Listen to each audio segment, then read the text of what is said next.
네, 안녕하세요. 안녕하세요. 네, 반갑습니다. 이렇게 또 시험을 위해서 만나기는 했으나 여러분들의 얼굴을 보니까 저도 이제 저보다 젊잖아요. 이렇게 에너지를 받는 것 같아서 너무 좋고 개인적으로도 또 여러분 앞에 이렇게 설 수 있어서 너무 좋은 시간인 것 같아요. 그러니까 어차피 저희가 만난 거는 시험을 위해서 만났지만 여러분들이 공부를 해오신 분도 있고 또 이제 한번 해볼까 이렇게 생각하는 분들도 있는데 해보면 4년 동안 공부했던 것들이 확 뒤집히는 순간들이 있을 수 있어요. 그리고 이렇게 내가 받아들였더라면 학창시절이 훨씬 좋지 않았을까 그런 생각이 드는 것도 있어서 예를 들어서 이게 시험이 아니고 그냥 학습을 위해서 우리가 만난 거면 정말 순간순간 희락, 쾌락? 막 만족스러움, 희열 막 이런 걸 느낄 수가 있는데 목적이 그거가 아니다 보니까 거기에 맞춰갖고 나가기는 좀 힘들기는 한데 왜냐하면 저도 강의를 준비하면서 깜짝깜짝 놀라면서 느껴지는 새로운 것들, 그건 새로운 게 아니었어요. 분명히 있었던 건데 그때는 누가 알려주지 않아서 연결시키지 못했던 여러 건들이 이제 한꺼번에 우리가 큰 공부를 하게 된 거잖아요. 학기별로 공부하던 게 아니고 4년을 통틀어서 큰 그림을 그려야 되는 상황이 됐기 때문에 하다 보면 정말 영양학이 재밌었구나.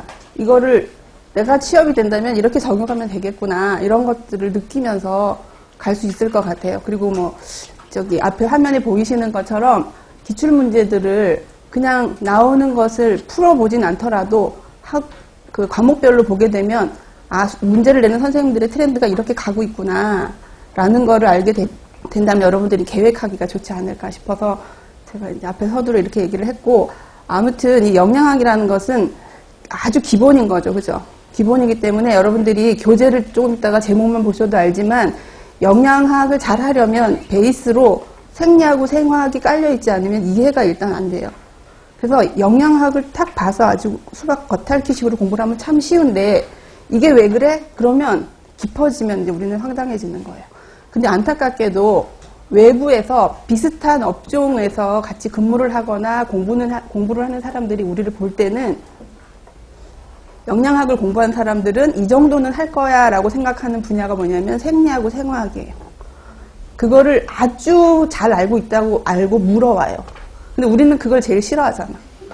그죠? 그래요. 근데 또 아이러니컬한 거는 생화학 같은 경우는 한 번만 제대로 확 훑어놓으면 신경 써서 변함이 없는 그런 학문이에요.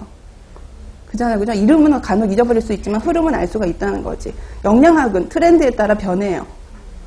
그전에 이게 중요할 때가 있고 저게 중요할 때가 있어서 우리가 이렇게 왔다 갔다 할 수가 있는데 생리생화학은 딱 정해진 곳에 우리가 들어가서 가지고 올 수만 있으면 되기 때문에 그거를 이제 시작하는 입장이니까 내가 한 4월 중순쯤만 됐다고 해도 좀 이런 얘기들이 좀 지루할 수가 있는데 할 때가 됐으니까 우리가 시작할 때가 됐으니까 마음을 이제 다시 다잡고 시작을 하려고 그래요. 그래서 이제 교재 편성도 우리가 영양학을 딱 공부를 하면 제일 처음에 교재를 탁 피면 제일 앞에 제목이 주로 뭐예요? 우리 거 말고 다른 기타 출판사에서 나온 기본서들 제일 1번이 탄수화물이에요. 그죠? 그러면 탄수화물이라는 과목은 대사가 3분의 2예요. 탄수화물 대사만 다 하면 영양학의 대사의 3분의 1을 한 거예요. 그러니까 뭐냐면 탄수화물을 마음 잡고 가다가 대사가 나오면 놔버려. 그리고 딴 거 하다가 나 영양학 해야 되는데 그럼 또 탄수화물부터 들어가. 그리고 똑같은 지점에서 막 헤매다가 또 딴 것도 해야지 이렇게 되는 거예요. 근데 거기를 잘 넘어가야 되는데 저는 여러분들한테 그 도움을 주고 싶고 줄 수 있겠다라는 거죠. 필요하면 여러분들이 개인적으로든지 어떻게든지 저한테 물어주시면 아는 범위 내에서는 쉽게 이해할 수 있게끔 도와줄 겁니다. 그래서 이제 교재를 저희는 보면은 여러분들 교재에 대한 얘기 말고 일단 기출문제 분석을 제가 풀이를 해드릴 수는 없으나 이렇게 한번은 분석을 한번 해봤어요. 왜 2015년이냐? 이때부터 전체가 주관식으로 바뀌었어요. 그래서 문항이 이때는 16문제였고 그 다음에부터는 18문항으로 늘어나기는 했죠. 그죠? 그래서 이걸 보면 문제가 없어서 소제목까지만 쭉 적었습니다. 제가 이걸 왜 분석을 했냐면 영양학을 얼마나 관심을 가지고 선생님들이 보고 계신 문제를 내는 분들이 하고 있는가를 알고 싶었던 거예요. 그래서 이거는 그냥 여러분들이 참고하시면 되고 2016년도 이랬고 근데 가장 재미있는 건 항상 1번은 뭐냐면 영양교육이었다는 거지. 그 부분 문제가 항상 나오곤 했습니다. 2017년도 이랬고 2018년도 그랬어요. 그럼 여기서 이제 앞쪽에 보면은 영양학과 관련된 여러분도 알다시피 중복된 게 많아요. 근데 이제 문제는 제가 여러분한테 강의했던 것들에서 한 번씩 접근했던 것들은 영양학이라고 했고, 예를 들어 식사요법이 조금 더 강하면 같이 썼기 때문에 중복된 건데, 이 시간에 언급됐던 것들을 다 한 번씩은 맞춰봤더니 어떻게 됐느냐, 이렇게 됐어요. 그러니까 2015년에는 총 문항수가 20문항인데 영양학 관련이 8문항이었어요. 대사도 물론 있었고 생략적인 부분도 있었어요. 그다음에 2016년에는 7. 작년에 드디어 정점을 찍었어요. 저도 그걸 보고 아니 왜 이렇게 많이 냈을까 그랬더니, 중복해서 낼 수도 있으시겠지만 이제 아주 중요하고 여러분들이 할 수 있겠다라는 것에서는 시험이 많이 이미 기출이 됐다라는 점도 있고, 그러면 이제 자꾸 깊어질 수밖에 없고, 깊게 낼 수 있는 거는 뭐가 있겠습니까? 언젠가부터는 영양소 섭취 기준, 한국인 영양소 섭취 기준을 왜 이렇게 했을까라는 문제가 나오기 시작을 한 거예요. 왜 지지를 이렇게 제시를 했지? 그럼 그렇게 한번 써봐. 이렇게 나온 거예요. 그럼 이게 뭐냐면 다 하라는 얘기지. 다 하라는 얘기예요. 제가 이렇게 해서 이 강의 내가 했던 거 있으니까 이제 같이 공부했던 선생님들은 잘 맞췄겠네 이러면서도 내가 쪽집게인가? 이런 생각도 가끔 하다가 보면 그게 아니고 다 건드리기 때문에 그래요. 제가 쓸데없이. 그러니까 한 5개를 건드려서 1개 맞추는 분이 있는데 난 한 100개를 해서 5개를 건드리니까 나 스스로는 만족스러운 거지. 근데 안 할 수도 없는 거예요. 그렇고 근데 이 과목이 아주 기초 영양학부터 해나가기에는 시간이 너무 없기 때문에 기본은 있다라고 생각을 하고 진행을 할 겁니다. 그렇게 할 거고, 그런데 이제 약간 부족한 게 있으면 스스로 공부를 하셔서 오시면 도움이 될 것 같아요. 그래서 이렇게 영양학이 중요하다. 그러니까 어렵고 힘들다고 해서 손 놔서 갈 수는 없다. 그 다행히 또 정책적으로도 작년에 그죠? 정권이 바뀌면서 엄청 앞에 시험 치는 분들이 혜택을 봤단 말이에요. 그러니까 그런 것도 다 운인 거죠. 근데 이제 지나고 나서 생각을 해보면 영양교사로 딱 되는 것을 했던 대통령이 그 해에 엄청 많이 해주고 그분의 옆에 있던 파트너가 이번 대통령이 됐으면 당연히 그렇게 될 거라고 우리가 감을 잡았어야 하는데 막 촛불을 드니라고 그거를 알지를 못했나? 그래서 또 놓친 기회도 좀 있고 하니까 또 연장된 선상에서 나빠지진 않을 것 같아요. 그간에 한 5, 6년이 참 힘들었잖아요. 전부 다. 그죠? 전국에 20, 30명 막 그렇게밖에 안 했었기 때문에 그런 거에 비하면 조금 문이 조금 더 열리지 않았나 싶고, 모르겠어요. 개인적으로는 이제 교사가 좀 더 많이 가야 되지 않겠나 싶은 생각이 들어요. 오죽하면 제가 초등학교 학생 학부모인데 그 영양을 이제 하고 있다고 보냈더니 회신이 온 게 와서 그 학부모들 재능 기부라는 게 있어요. 그거를 저보고 해달라는 거예요. 그래서 그러니까 이제 우리 딸이 가서 자랑을 했겠지. 우리 아이는 여기를 뭐라고 어떻게 알고 있지? 그래서 거기에 이제 강의를 하러 다닌다고 얘기를 하고 이제 적어서 내고 이렇게 하니까 영양은 우리 엄마가 잘해보면서 막 자랑을 했나 봐요. 그런데 영양교사 선생님이 있거든요. 근데 그것도 재밌는 게 작년에 갔더니 공부를 여기서 같이 공부했던 선생님이 거기 발령이 나고 제가 그래서 급식을 모니터링 하러 가는 걸 할 수가 없어요. 가면 체크를 해야 되니까 그전에는 했었는데 그래서 다시 바꿨어요. 도서실 봉사로. 내가 할 수 있음에도 불구하고. 그래서 근데 해달라고. 아이들이 뭐 요새 비만 이런 것 때문에 영양사 선생님은 너무 바쁘니까 교사 선생님은 그런 걸 재능 기부를 해서 1교시에 전 학생을 대상으로 뭐 이렇게 하는 게 있나 봐요. 그래가지고 또 그런 걸 또 하게 됐네요. 그렇기 때문에 이제 그런 것들을 엄마들이 관심을 많이 갖고 있어요.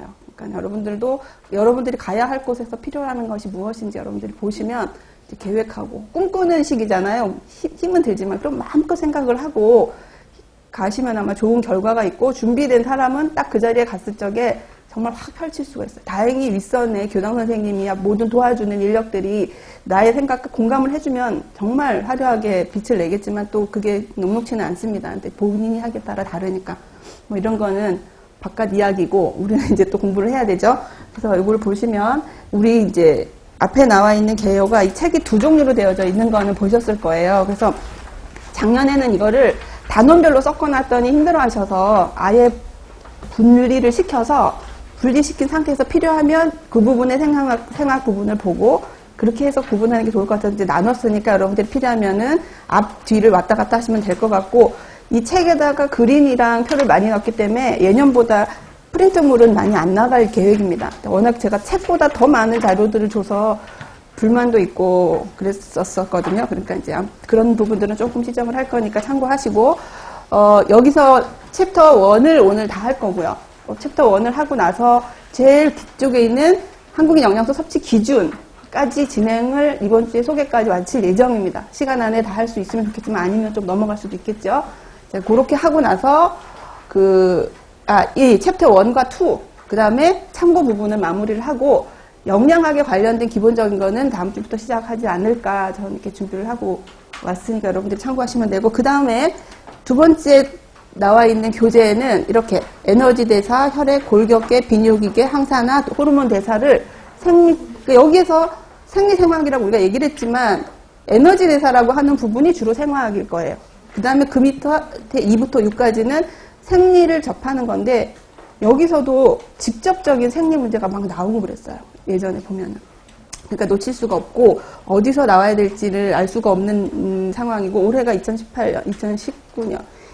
아직은 이제 영양소 섭취 기준이 다시 제정될 때까지는 한 2년 이상 남았기 때문에 기존의 걸로 이제 참고를 할 거고, 또 하다가 여러분들이 뭐 궁금한 거나 변화된 것들에 대해서 질문이 있으시면 개인적으로 해도 될 것 같습니다. 수업을 시작할 거예요. 그래서 첫 번째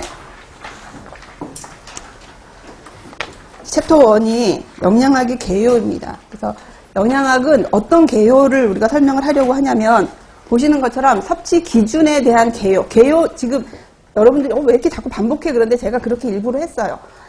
영양 섭취 기준의 개요를 간단하게 했고, 그 다음에 챕터 2에 가면 영양 섭취 기준에 대해서 요약을 잠깐 할 거고, 그 다음에 제일 마지막에 가면 영양 섭취 기준에 대한 전체적인 풀 내용을 설명을 할 거예요. 그러니까 반복이 되는 거에 대해서 너무 부담은 갖지 않으셨으면 좋겠습니다.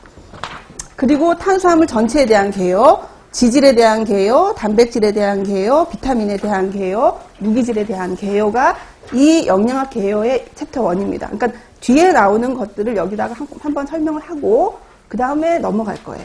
그러면 제가 이제 여러분들한테 강의를 할 때, 전에 개요할 때 그렇게 했던 거 기억하시죠? 그러면 여러분들이 한 사람도 빼지 말고 네 이렇게 해줘야 되는 거예요. 여기서 한 번씩은 짚을 거니까 제목 정도라도. 얘기가 되셨죠? 그죠? 여기에 이제 프린트 나오는 거는 지금 여러분들이 가지고 있는 내용을 거의 그냥 갖다 제가 붙인 거예요. 그러니까 이걸 열심히 보지 않더라도, 이것만 보더라도 수업을 진행하는 데 문제가 없을 것이고, 근데 중요한 거는 본인이 찾으셔서 줄 거감도 진행하면 되겠습니다. 자, 그래서 첫 번째 이제 나오는 개요가 영양 섭취 기준의 개요에 대한 얘기를 합니다. 이거 너무 많이 들었기 때문에 여러분들이 반복적으로 들어서 좀 지루할 수도 있겠지만, 이 섭취 기준이 책 여러분 영양학회에서 나온 섭취 기준 책 파란 색깔 보셨어요? 그 책을 한번 보셨어요? 원본을? 이만큼 두꺼워요. 이만큼 두껍고 크고 글자도 매우 작아요. 근데 요즘은 좋아서 보건복지부에 가면 그걸 다 다운받을 수가 있어요. 그래서 그걸 내용을 굳이 책이 매우 비싸므로 안 해도 되니까 참고로 해서 찾으시면 좋을 것 같은데, 그게 뭐냐 하면 우리나라에 있는 영양학 책은 그 책에서 나오는 자료를 근거로 해서 만들어요. 그러니까 이게 영양학 책이에요. 매우 두꺼운 하나에. 그리고 거기는 생리적으로 이런 일이 있습니다. 그래서 평균 권장은 이렇게 했고 상한은 이렇게 했습니다라는 설명이 들어가 있는 두꺼운 책이기 때문에 그게 영양학 책이라고 보시면 돼요. 그래서 거기에 보면은 섭취 기준에 대한 얘기를 필요량, 일단 영양에 대한 필요량을 어떻게 설명을 했느냐. 영양적으로 건강 상태를 유지하기 위한 영양소의 최소량이다.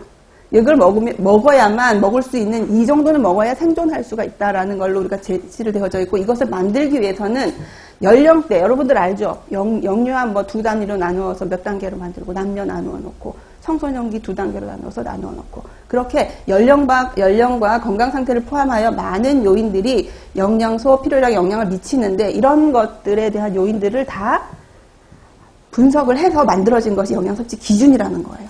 그래서 영양섭취 기준은 무엇을 의미하느냐 하면 책마다 주제가 많이 달라요. 쓴 선생님들마다 자기 의견을 썼기 때문에. 근데 이거는 뭐냐면 섭취 기준 책에 나와 있는 기준이기 때문에 이 부분을 근거로 해서 이제 우리가 공부를 하면 되는 거죠. 뭐라고 했느냐.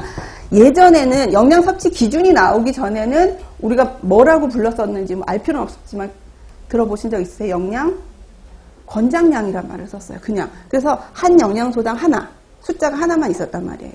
그거는 60년대에 왜 만들었는가 하면은 적어도 이거를 먹어야 된다. 부족을 대비하기 위해서 만들었는데 이게 오다 보니까 이제 부족한 시대가 아닌 거예요. 그래서 이 기준으로 바꿨습니다. 그래서 이제 말이 달라졌죠. 부족뿐만이 아니야. 영양 부족과 과잉의 위험을 줄이고 질병 예방 및 최적의 건강을 달성하기 위하여 활용될 수 있는 다양한 에너지 및 영양소 섭취 기준을 포함하고 있습니다. 그러니까 여기서는 이것을 설명할 때 부족과 과잉을 두 가지 다 유념해서 만든 기준이라는 것을 설명하고 있고, 그 다음에 이제 몇 가지들이 나오죠. 간단하게 평균 필요량은 나중에는 우리가 그래프라든지 표를 보면서 설명하겠지만 특정 생애 주기별로 그 그룹에서 건강한 사람의 50%의 요구량을 충족시키는 영양소의 양을 평균 필요량이라고 한다. 이렇게 했어요. 그러면 이거를 뒤집어서 설명을 하면 나머지 50%는 이 양을 먹으면 어떻게 될까요? 부족한 상태가 되는 거예요. 이해가 되죠? 먹는 양을 여기서부터 100명을 줄을 세웠단 말이에요. 우리 조직에서. 1g 먹는 사람, 1.5g 먹는 사람, 쭉 해서 저 끝에는 한 20g 먹는 사람이 있어요. 그 사람들은 그걸 먹어야 건강하단 말이에요. 그래서 정해놓을 수가 없어서, 근데 조건은 건강해야 돼. 현재 질병이 없고 사는데 문제가 없는 건강한 사람을 줄을 100명을 세웠어요. 그래서 50번까지 먹는 사람의 양을 냈는 거예요. 그거를 우리가 평균이라고 잡은 거야. 그럼 51번부터 저 100번까지 있는 사람이 50번까지 먹는 양을 먹게 되면 부족한 거예요. 이해가 되죠? 근데 그걸 우리가 제시를 하기를 평균 필요량이라고 했다. 그리고 이제 부수적으로 따라오는 것이 권장 섭취라는 것이 있고, 권장 섭취량과 평균 필요량, 상한 섭취량 이런 것들은 기본적으로 과학적인 근거가 있어야만 우리가 제시할 수 있는 그런 것들이에요. 과학적으로 봐서 이 사람은 이걸 반드시 먹어야 돼. 그런 과학적인 자료가 제시가 돼야 그 숫자를 딱 맞춰서 낼 수가 있는 것들이에요. 그럴 수 없는 것들은 평균 필요량을 만들 수 없어요. 그래서 나중 섭취 기준표를 뒤에 참고되는 걸 보시면 평균 필요량이 없는 영양소도 제법 있단 말이죠. 그거는 뭐로 대치를 할 수가 있는가 하면 충분 섭취량이라는 걸로 대치를 해서 그 자리를 채워놨다라는 거예요. 과학적인 근거는 없으나 필요는 하다. 그럼 얼마큼 먹어야 되느냐? 이 정도 먹는 사람들이 건강한 걸로 봐서는 이 정도로 하자. 이렇게 잡아놓은 거죠. 역학조사를 통해서. 그런 권장 섭취량과 충분 섭취량이 있고, 또 상한 섭취량은 대부분의 사람들이 매일매일 섭취를 만약에 고양을 한다 해도 끝까지 문제가 없는 양이에요. 근데 거기서 조금만 올라가면 문제가 발생할 수 있는 걸 얘기를 한 거죠. 그러니까 거기까지만 먹어라라고 얘기한 것이 상한 섭취량이다 라고 되어져 있습니다. 그래서 또 하나는 이제 에너지 적정 비율이라는 것이 있어요. 이것도 들어봤죠. 에너지 적정 비율은 이것도 전제되는 조건을 만족한 다음에 우리가 언급할 수 있어야 돼요. 무슨 전제 조건이냐? 적정한 양의 비타민을 먹고 있어야 된다. 그리고 적정량의 무기질을 먹고 있는 사람에 있어서 그 시기에 관련된 만성 질환의 위험을 낮출 수 있을 만큼의 탄단지는 이런 부분으로 먹는 것이 좋겠다. 그래서 왜 이게 만들어졌냐면 처음에는 이렇게 퍼센트로 하는 거는 모호하기 때문에 절대량을 알고 싶었어요. 예를 들어 몇 킬로그램이 몇 센치인 사람은 몇 그램 이렇게 하고 싶었는데 그게 사람마다 다 다른 거예요. 근데 사람들이 똑같은 몸을 갖고 있어도 또 소식하는 사람이 있죠. 똑같은 체격이어도. 또 그걸 유지하면서 많이 먹는 사람이 있단 말이에요. 그러니까 이거는 절대량은 아닌 것 같아. 그러면 이 사람이 먹고 있는 양을 분석을 해서 탄단지가 어떻게 구성되어 있었는지를 봤더니 두 사람이 건강하다면 그 요율이 중요했다라는 거예요.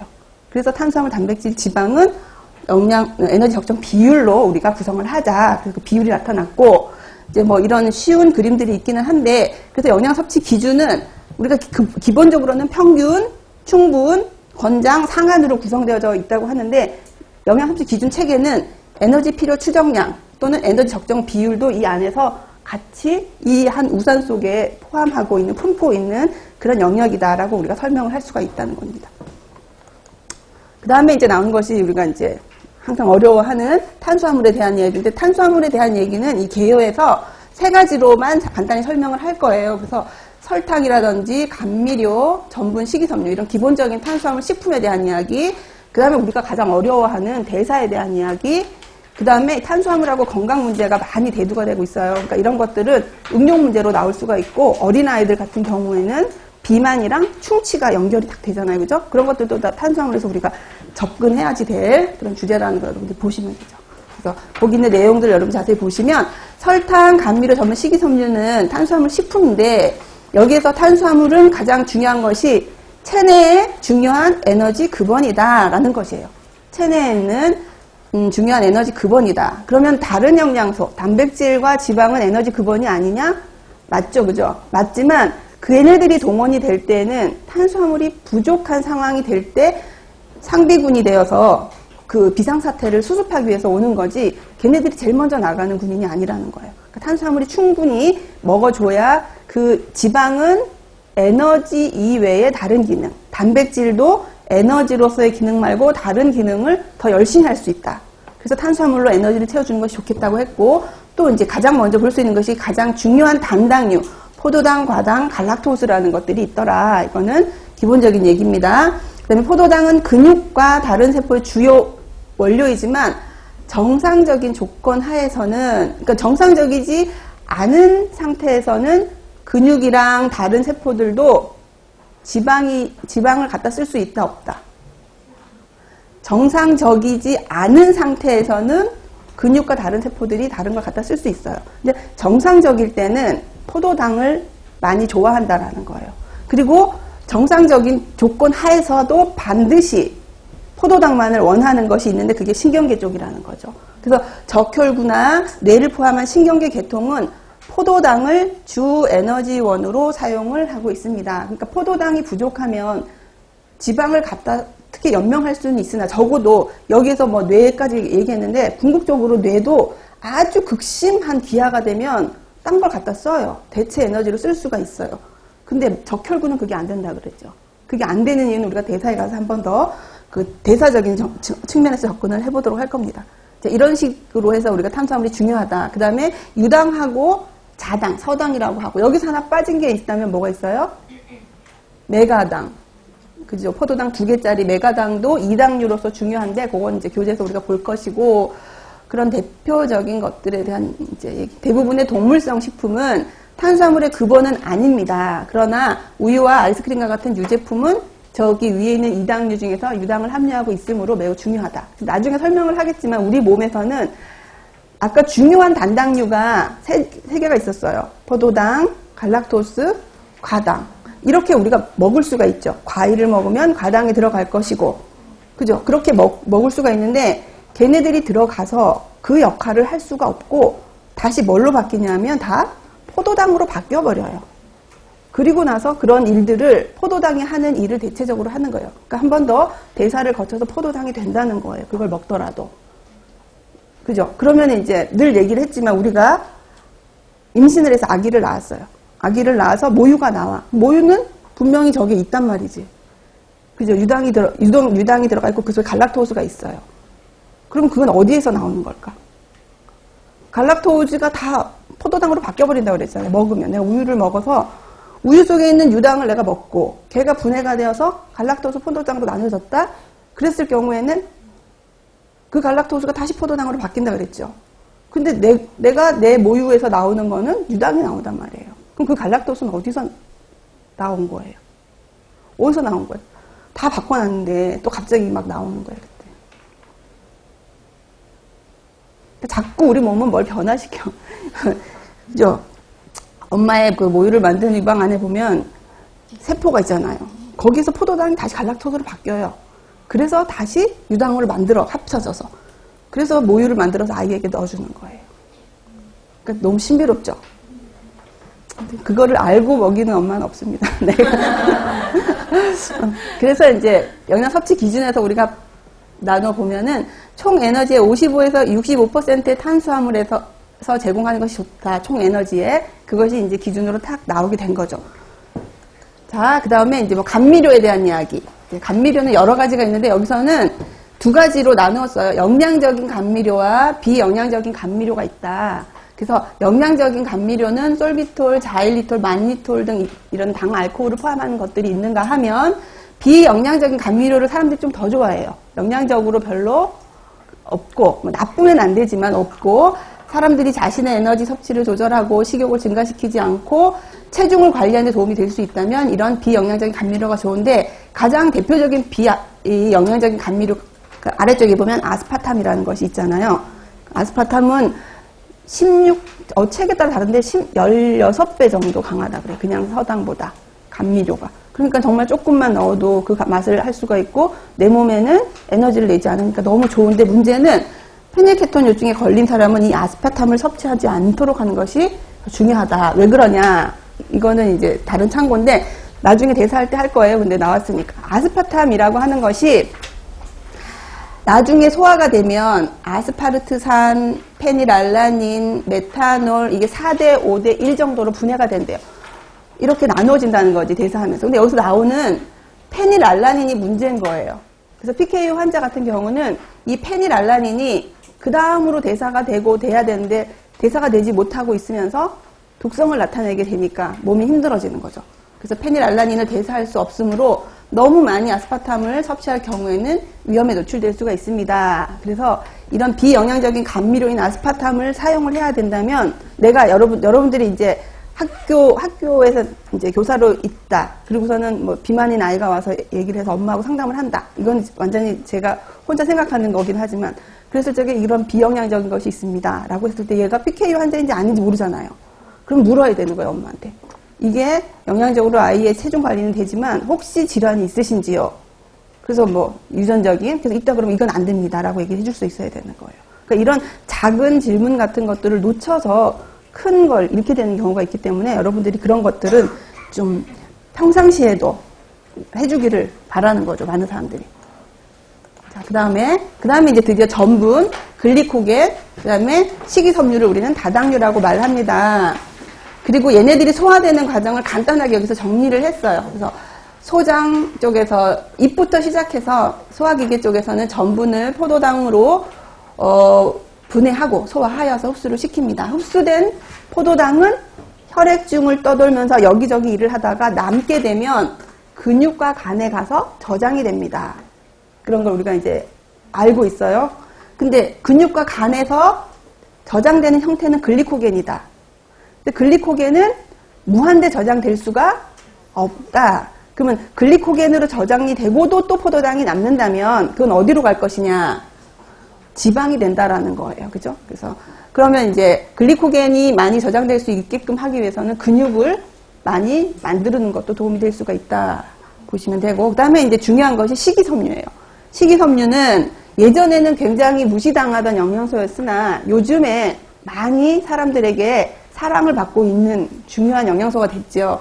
일단은 몸에서 소화되지가 않는다. 그래서 필요 없는가 했더니 많은 연구 결과에서 정말 중요한 일을 하는 영양소로 우리가 이제 알게 되면서 어떻게 먹으면 좋은지에 대한 연구까지 진행이 되고 있다 보시면 되죠. 그래서 보면 수용성이 있고 불용성이 있고 얘네들은 건강상의 이점을 제공하는데, 이제 여기에 대한 건 우리가 정말로 탄수화물 할 때 배우겠지만 수용성 식이섬유 같은 경우는 대표적으로 우리가 알고 있는 기능이 뭐예요? 콜레스테롤을 낮출 수 있다라는 거예요. 그게 식이섬유 수용성을 많이 먹으면 콜레스테롤을 낮춥니다 라는 말 속에는 굉장히 많은 이야기들이 숨어 있어요. 왜 그러냐? 소화흡수부터 생각해서 우리 몸에서 나오는 어떤 물질, 그죠? 그것들이 있어야만 흡수가 되고 또 되돌아가서 재사용을 하기 위해서 간에서 무슨 일을 하더라? 또 거기에서 나오는 그런 것들, 재활용에 대한 얘기까지 하면 저 한 줄 속에는 정말 1시간 정도 얘기해야 될 만큼 내용들이 있는 거예요. 그래서 수용성 식이섬유의 혈중 콜레스테롤 수치 저하, 또 불용성, 물에 녹지 않는 식이섬유는 배변을 용이하게 할 수 있는 그런 기능을 가지고 있다. 그래서 수용성과 불용성의 차이는 소화가 된다 안 된다의 차이가 아니에요. 물에 녹는다 안 녹는다의 차이이기 때문에 수용성을 우리가 생각할 때 소화된다라고 잠깐 착각을 하면 이게 막 알고 있는 지식들이 엉겨붙을 수가 있어요. 그러니까 식이섬유는 무조건 소화가 안 된다. 왜? 우리는 그것을 소화시킬 수 있는 효소가 없기 때문에, 사람한테는. 그 다음에 이제 대사가 나오죠. 이제 대사에 대한 우리가 공부해야지 대사가 무엇인지 쭉 나올 겁니다. 그래서 탄수화물 소화를 시켰을 적에 나오는 최종 산물은 무엇이냐? 포도당이다. 그리고 이 포도당은 세포에게 주는 굉장히 중요한 연료이다라는 것이 기본 깔려져 있는 지식이고요. 그 다음에 이 포도당을 혈중에서 조절을 해줘야 되는데 혈중에서 조절을 하는데 가장 중요하게 생각하고 있는 호르몬이 있더라. 그게 뭐냐? 인슐린과 글루카곤이다. 글루카곤이랑 글리코겐이랑 제가 막 어떨 때 막 헷갈려요. 그러면 여러분들이 바로 잡아줘야 돼요. 저도 그게 막 헷갈리는 게 아니고 이게 구강 구조에 있어서 문제가 있는가 봐. 그래서 우리는 호르몬은 글루카곤이고 저장되는 것은 글리코겐이다. 그럼 세포가 정상적으로 지방을 대사하여서 에너지를 얻으려면 소량의 포도당이 필요하다. 자, 이건 무슨 얘기인가 하면 지방이 포도당을 내가 하나도 안 먹고 지방만 대사시키려고 하면 정상적인 대사가 될 수 있다, 없다? 없다라는 거예요. 그 오묘한 진리는 나중에 가르쳐 줄 거예요. 근데 무슨 얘기인가 하면 다시 얘기하면 포도당이 부족하다면 지질은 불완전 연소를 하게 된다라는 얘기를 하려는 거죠. 완전 연소가 될 수 없어요. 완전 연소는 다 타고 에너지만 딱 남아야 되거든. 그게 안 된다는 거예요. 포도당이 없으면. 지방을 태울 때조차도 포도당은 필요로 하더라. 그걸 개념을 갖고 계시면 되고, 포도당을 사용할 수 없을 때 아까 얘기했던 것처럼 불완전하게 대사가 되고 남는 찌꺼기가 있는데 그게 뭐냐면 케톤체라는 것이 생기고, 그 케톤체는 우리 몸에서 축적이 되게 되면 케톤증이라고 하는 산증이에요. 이게 산증을 발견하게 된다, 나타나게 된다. 애시도시스까지 나타나게 되는 그런 물질이다. 그 다음에 이제 탄수화물과 건강에 대한 얘기죠. 탄수화물과 건강은 지방, 단백질 및 알코올뿐 아니라 탄수화물로부터 과도한 칼로리의 섭취는 체지방 생성을 시키는 원인이 될 수가 있고, 또 과다한 식이 포도당의 일부는 체내에서 지방으로 전환이 되지만 웬만하면 포도당은 저장보다는 에너지로 쓰여지기를 원해요. 그러니까 대부분이 생물학적인 연료로 연소되는 경우가 많습니다. 그러니까 모든 것에 우선해서 포도당이 쓰여진다는 거예요. 있기만 하다면 내 몸에. 근데 그게 없으면 식이지방이 쓰여져야 되는데 충분히 사용이 되고 있다면 지방세포가 분해가 되고 대사가 되어서 에너지를 만들 이유가 없죠. 그럼 이제 무슨 얘기를 하려고 하냐면 내가 탄수화물을 충분히 먹었어요. 충분히 먹고 또 지방을 충분히 먹었어. 그러면 내가 먹은 지방이 아마 탈 거야 라고 생각하면 잘못됐다는 거지. 탄수화물이 타버리고 이제 쓸 일이 없으면 지방은 그냥 저장이 된다는 거예요.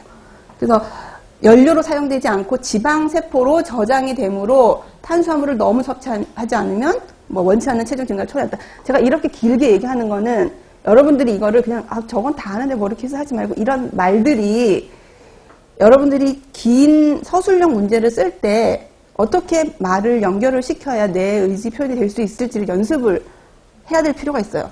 많이 알고 있는데 그거를 연결 써서 쓰지 못하면 여러분들이 전하고자 하는 말을 채점하는 사람한테 전달할 수가 없어요. 무슨 말인지 알죠? 그죠? 그러니까 그런 연습도 늘 제가 얘기를 하는데 이제 3월 1일부터 시작을 했기 때문에 뭐 공부에 대한 일기를 쓰든지 이렇게 서술형으로 쓰는 연습을 1년쯤은 하는 게 도움이 됩니다. 어차피 다 서술형으로 지금 바뀌었기 때문에. 그리고 문항당 점수가 큰 문제일수록 서술형이에요. 그렇다고 우리가 이제 어디 가가지고 서술을 하기 위해서 논술 학원을 다닐 수는 없잖아요. 알고 있는 거를 요약을 잘 하고 내가 알고 있는 거를 상대방에게 잘 전달할 수 있을 만큼의 정도를 쓰려면 이것도 연습이 필요하거든. 그냥 이렇게 막 써갖고 외워갖고는 안 되고 그것도 쓰는 연습이 필요하단 말이에요. 그러니까 여기에 있는 이런 내용들을 보고 이런 식으로 쓰면 좋겠구나라는 거를 생각하면서 읽으면 글이 많지만 지루하진 않을 거예요. 그렇게 이해를 하시면 돼요. 그래서 이제 예를 들어서 뭐 탄수화물을 많이 먹으면 체중 증가다 이렇게 해도 되는 거를 원치 않는 체중 증가를 초래할 수가 있으므로 어떻게 하면 좋습니다라는 것은 다분히 그런 논술형 문제에 대해서 내가 서술할 수 있는 방법들을 제시할 수 있다고 여러분들이 보시고 좀 꼼꼼히 읽어주시는 것도 도움이 될 것 같아요. 자, 그 다음에 정제된 탄수화물 많이 섭취하게 되면 뭐 또 똑같이 체중 증가를 초래할 수가 있다라는 거고 아래쪽에 건 여러분들이 충분히 이해를 하시면 되고 밑에 있는 대사 증후군에 대한 거예요. 그래서 결국은 그 대사 증후군의 발병을 낮추기 위해서 어떻게 하면 좋겠느냐? 그럼 나올 수 있는 그 답안이 건강 체중을 유지를 해라. 비만해지지 말라. 두 번째는 식이섬유가 풍부한 식품의 섭취를 늘려라. 얘를 늘리고 딴 것도 늘리면 안 되죠. 얘를 늘리면 딴 게 줄어야 되는 거예요. 그러니까 얘를 늘려서 배부르게 해주고 그 다음에 다시 다른 것들로 나머지를 채우는 것이 좋겠다. 그 다음에 살코기나 기름이 없는 걸 얘기하려고 살코기를 쓴 거죠.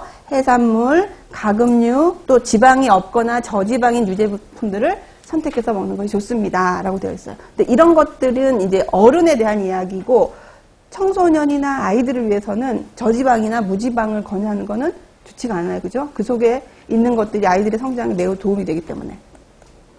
그 다음에 이제 나올 수 있는 탄수화물의 건강 문제는요, 당뇨병이에요. 그래서 당뇨병은 혈당이 높을 때 나타나는 특징입니다. 라고 되어져 있죠. 그래서 당뇨병을 만약에 적절히 관리하지 않는다면 심혈관계 질환, 신부전, 실명, 하지 절단 등을 많이 초래할 수 있다. 이거는 이제 너무 많이 들어서 알 수가 있는 거예요. 모든 병을 일으킬 수 있는 근본 원인은 당뇨였어요. 근데 당뇨가 될 수 있는 위험이 높은 문제점은 뭐냐면 비만이에요. 그러니까는 비만만 컨트롤하면 그 아래쪽으로 이렇게 다단계처럼 퍼져 있는 질병들을 다 정리할 수가 있기 때문에 어린 시절부터의 비만 관리는 정말 중요하다고 볼 수가 있는 거죠.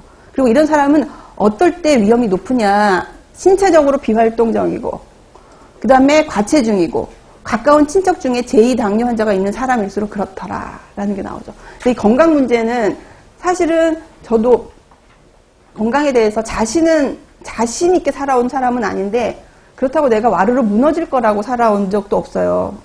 숨도 잘 쉬고 있고 유일하게 하는 운동이 숨쉬기 운동이기 때문에 그걸 놓치면 안 되니까 잘하고 있고 어디 가고 싶을 때 조금 가끔씩 기운이 빠진다라는 느낌이 들기는 했는데 지난 겨울에 제가 이제 팔에 쥐가 나기 시작을 하는 거예요. 이쪽 팔이. 근데 이제 그게 갑자기 나타난 건 아니고 가끔씩 저림이 와서 막 이렇게 돌리면 또 풀리기도 했는데 지속적으로 팔이 저려오고 좀 찝찝한 건 있는데 아픔이 또 없으니까 또 견디겠더라고. 근데 또 언제 보니까 어깨가 또 좀 아파져요.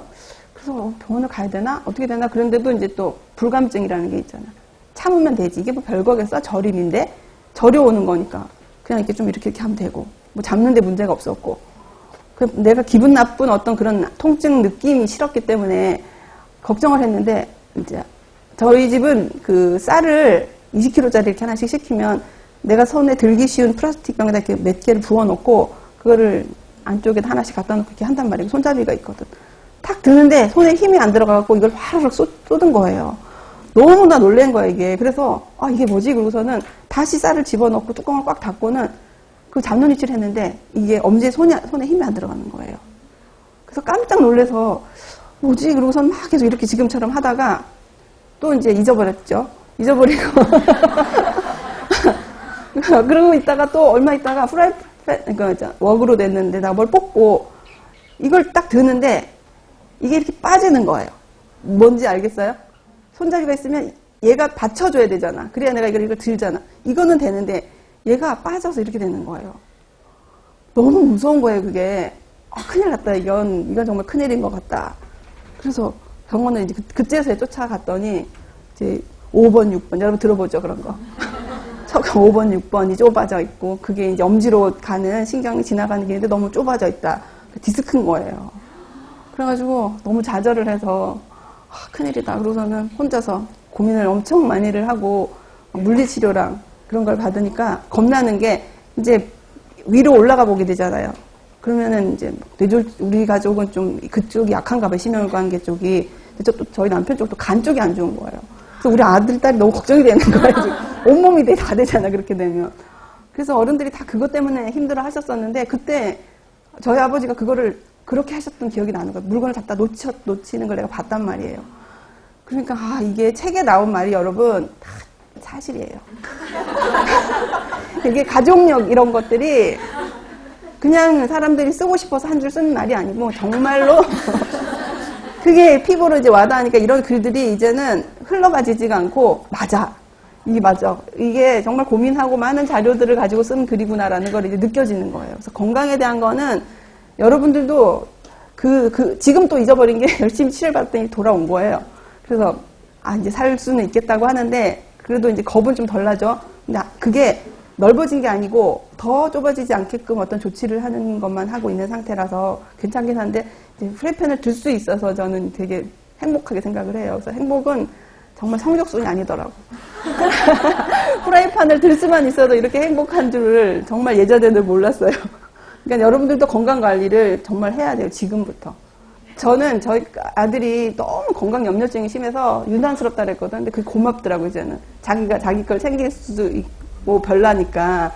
나는 너무 덩덕궁이라서 난 나중에 사람들한테 또 민폐를 끼친 건 아닌가? 이제 나이가 드니까 그런 걱정도 싹 되고 그래요. 그러니까 그런 거는 어릴 때부터 교육인 것 같아. 걔는 내가 이런 걸 공부를 할 적에 강의 이제 처음에는 몇 년 전에는 혼자 못하니까 얘를 앉혀놓고 연습을 했단 말이에요. 그러니까 지가 이제 놀면서 듣고 막 그랬을 거 아니에요. 그러니까 그런 것들을 지켜야 돼. 그러면 착한 게 지켜야 돼. 그럼 그걸 지켜야 되는 줄 아는 거예요. 이제는 커서 좀 그런데 그러니까 뭐라 그러지? 모양이 그렇게 생겨먹은 아이인 거야.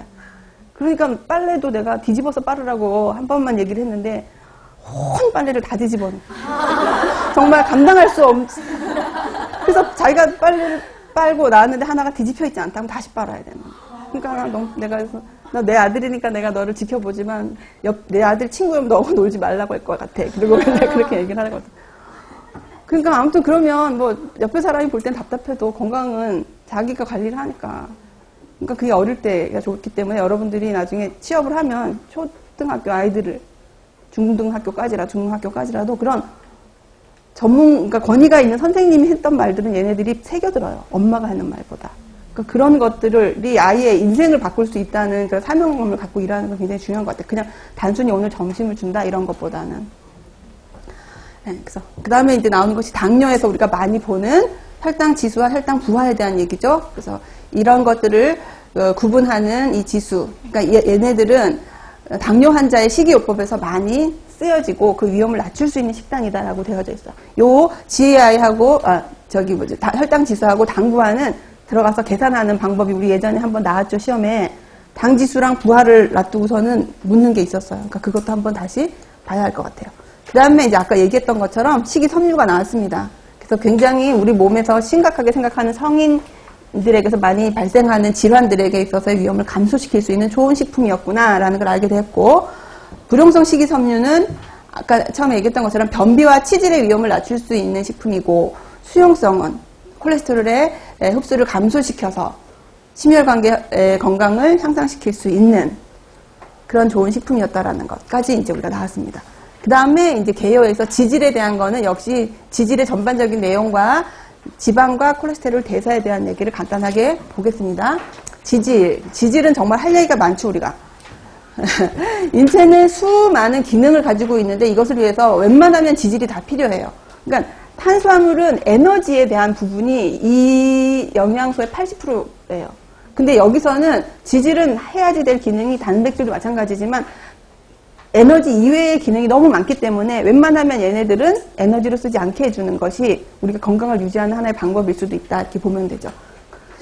그래서 에너지로도 쓰이고 세포막을 유지한다, 담즙과 특정 호르몬을 생성한다, 저온에서의 내 몸 체온을 보온하는 작용을 한다, 혈압과 염증에 대한 조절을 한다, 충격에 대한 어떤 쿠션 작용을 한다. 이것은 지질에게 있어서 가장 대표적인 기능들이다라고 볼 수가 있고, 지질 중에서 가장 중요한 것은 일단은 1번은 중성지질이에요.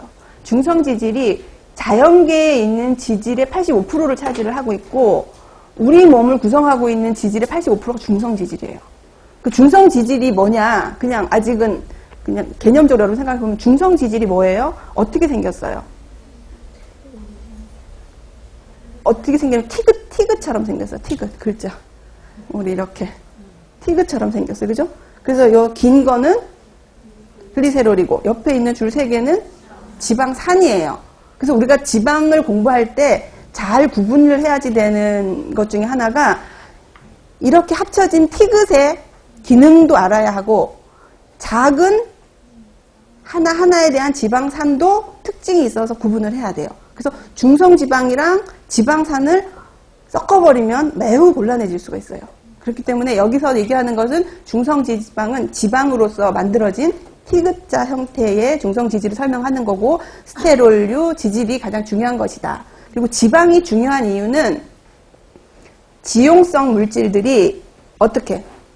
지용성 물질들이 흡수가 되기 위해서는 지방과 함께여야 되기 때문에 얘네들은 지용성 다른 비타민 같은 것들의 흡수에 굉장히 중요한 물질이다라는 걸 우리가 볼 수가 있고, 또 하나는 맛있잖아요. 지방이 섞여 있는 고기와 그렇지 않은 고기는 정말 차이가 너무 많이 나잖아요. 그 눈처럼 박혀 있는 하얀색의 미묘한 맛을 우리가 거부할 수가 없는 건 이 지방의 그런 맛에 대한 매력 때문이죠. 그것 때문에 우리가 알고도 먹고 모르고도 먹는 지질들이 많다는 걸 우리가 일단 알아야 될 것 같습니다.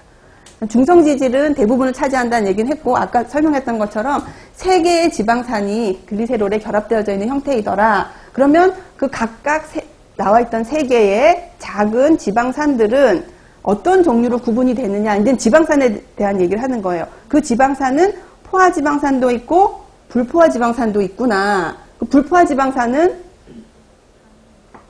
포화와 불포화는 어떻게 나누어요?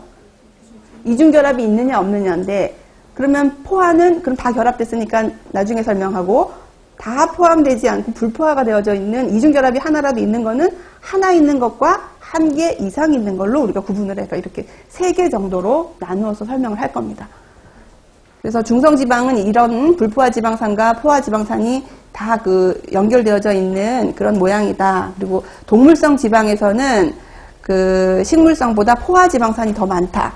그러나 예외적으로 코코넛과 야자씨 기름에서는 포화지방이 더 많다. 포화지방이 아니고 지방산이라고 해야 맞겠다, 그죠?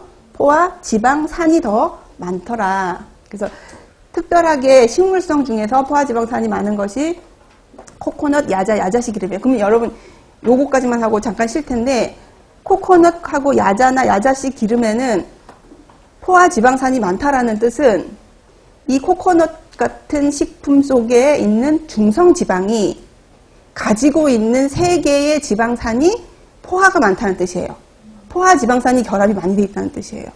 다는 아니어도 아마 하나 정도는 불포화이고 하나는 포화 이렇게 돼 있고, 동물성에 그런 포화가 많은데 얘는 식물성임에도 불구하고 그 티귿자에 있는 3단에 걸쳐져 있는 이 물질들은 다 불포화 지방산이 결합이 많이 돼 있다라는 거죠. 그래서 지방을 분석할 때 각각의 식품에서 식품을 뽑아내요.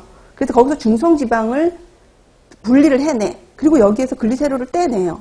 그러면 아까 얘기했던 이런 것들만 남죠. 그럼 그거를 분석을 해서 여기에는 불포화가 몇 프로 들어있구나, 포화가 몇 프로 들어있구나, 뭐 그것뿐만이 아니라 머스테아리, 우리가 알고 있는 많은 것들이 각각 몇 개씩 들어있는지까지가 구분이 되니까 굉장히 섬세하게 되어져 있는 거죠. 그죠? 그러니까 우리가 원하는 거는 동물성 지방을 싫어하는 게 아니고 동물성 지방의 중성 지방이 붙어 있는 포화 지방산이 싫은 거예요. 이해가 되셨죠? 그러니까 그것들을 같이 공부를 해야 된다는 겁니다. 자, 잠깐 쉬었다가 다시 하도록 하겠습니다.